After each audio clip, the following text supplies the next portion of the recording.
الله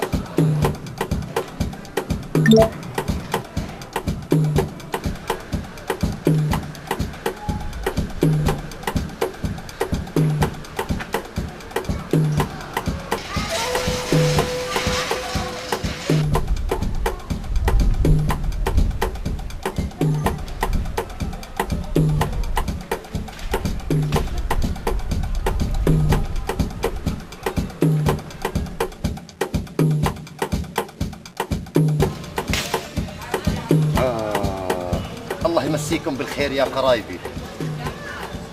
صدق المثل اللي بقول اللي ما إله بقديمه ما إله بجديده، واحنا وياكم بألف خير بألف نعمة من الله.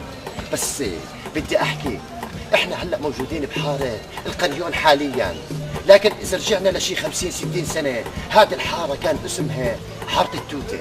واقول لكم ليش كان اسمها حارة التوتة. كان اسمها حارة التوتة لانه كان فيها شجرتين كبار، شجرتين توت. اما شو شجرتين باخذوا العقل، اللي كان يقعد تحت هدول الشجرتين كان ينشرح صدره. وما ان بالطويلة، وكان بهاي الحارة كمان في نبع مي، نبع سبيل، وكان الرايح والجاي يوقف يشرب من هاي المي. كانت مية مباركة وكانت ايام مباركة. هذا الحكي قبل 50 60 سنة. ايه خلينا نرد نرجع نحكي لكم. برضو كانت هون الارضية كلها هون كانت حجارة سلطانية، حجارة سلطانية. اما اشي بشرح العلي.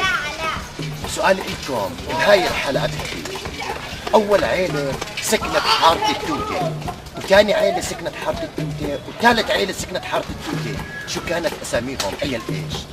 بلقاكم بحلقة ثانية من ليالي رمضان المبارك.